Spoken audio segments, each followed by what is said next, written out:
এবছর প্রথমবারের মতো আন্তর্জাতিক যুব দিবস এবং জাতীয় যুব দিবস একযোগে একই দিনে পালিত হচ্ছে। প্রযুক্তি নির্ভর যুবশক্তি, বহুপাক্ষিক অংশীদারিত্ব, অগ্রগতি। জাতিসংঘের সাথে মিল রেখে এই প্রতিপাদ্যের আলোকে সাজানো হয়েছে এবারের আয়োজন। প্রতিপাদ্যটি একই সাথে আমাদের ভবিষ্যৎ যাত্রার দিক নির্দেশনা।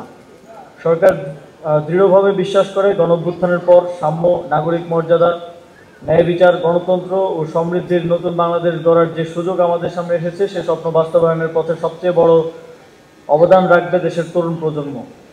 আর সেই লক্ষ্যে পৌঁছাতে প্রযুক্তি হবে মূল চালিকা শক্তি, বিশেষত বর্তমান চতুর্থ শিল্প বিপ্লবের বিশ্বব্যাপী প্রেক্ষাপটে, যেখানে প্রযুক্তি সমাজ ও অর্থনীতির পরিবর্তনের প্রধান হাতিয়ার।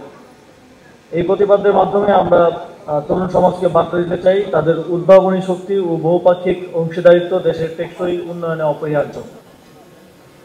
প্রযুক্তি বলতে আমরা কোনো প্রচলিত শব্দকে ইঙ্গিত করি না, বরং বাস্তবিক প্রয়োগ এবং বিশ্বমানের প্রযুক্তির উন্নয়ন ও বিস্তারের কথা বোঝাই। এর প্রমাণ আছে সরকারের পক্ষ থেকে ইতিমধ্যে প্রযুক্তি খাতের উন্নয়নে বিভিন্ন গুরুত্বপূর্ণ পদক্ষেপ গ্রহণ করা হয়েছে। সেমিকন্ডাক্টর শিল্পের সম্ভাবনা যাচাই ও উন্নয়ন, ইন্টারনেটের খরচ কমানো, আধুনিক আইসিটি অবকাঠামো নির্মাণ, স্টার্টআপ ইকোসিস্টেম তৈরি সহ কৃত্রিম বুদ্ধিমত্তা ও অন্যান্য আধুনিক প্রযুক্তি খাতে বিশেষ মনোযোগ দিচ্ছে সরকার। আমরা তরুণদের প্রযুক্তিগত সম্ভাবনাকে সর্বোচ্চ পর্যায়ে বিকশিত করতে অঙ্গীকারাবদ্ধ। আপনারা জানেন, সম্প্রতি ই স্পোর্টসকে স্বীকৃতি দেওয়া হয়েছে এবং দেশের ই স্পোর্টস খাতের বিকাশে প্রয়োজনীয় আইনি কাঠামো তৈরির কাজ দ্রুত এগিয়ে চলছে।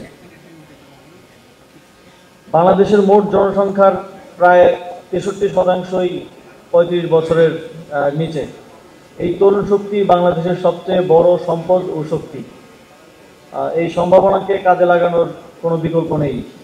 বিপুল এই যুব সমাজকে ডেমোগ্রাফিক ডিভিডেন্ডে রূপান্তর করতে না পারলে কাঙ্ক্ষিত অর্থনৈতিক উন্নয়ন সম্ভব নয়। যুগ যুগ ধরে এর নেতিবাচক প্রভাব আমাদেরকে বয়ে বেড়াতে হবে, কারণ এই সুযোগ প্রতিটি দেশে দেশে একবারই আসে। সরকার এই বাস্তবতা উপলব্ধি করে যুব উন্নয়নের প্রশিক্ষণ, ঋণ ও প্রযুক্তিগত দক্ষতা বৃদ্ধির নানা কর্মসূচি চালিয়ে যাচ্ছে। অধিদপ্তর সৃষ্টির পর থেকে 2025 সালের জুন পর্যন্ত 64টি জেলায় কার্যালয়, 70টি প্রশিক্ষণ কেন্দ্র এবং 501টি উপজেলা, মোট 83টি ট্রেডে প্রায় 74 লক্ষ যুব নারী প্রশিক্ষণ লাভ করেছে। বিভিন্ন ঋণ কর্মসূচির আওতায় এ পর্যন্ত প্রায় 11 লক্ষ যুবক 2,700 কোটি টাকার বেশি ঋণ পেয়েছে।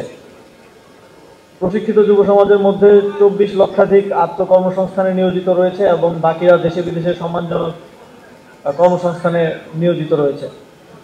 তাছাড়া যুব উন্নয়ন অধিদপ্তর ইতিমধ্যে 18,000-এরও বেশি যুব সংগঠনের সঙ্গে সম্পৃক্ত হয়েছে। এর মধ্যে 5,800টি সরাসরি অধিদপ্তরের নিবন্ধিত, 2,375টি স্বীকৃতিপ্রাপ্ত। আমরা বর্তমানও এবং আগামীর বাংলাদেশের সর্বক্ষেত্রে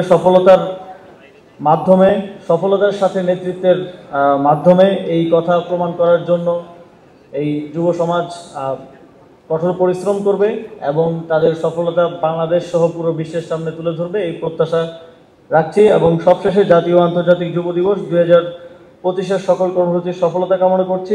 এই আয়োজনের সঙ্গে যুক্ত সবাইকে আন্তরিক ধন্যবাদ জানিয়ে আমার বক্তব্য শেষ করছি। আসসালামু আলাইকুম।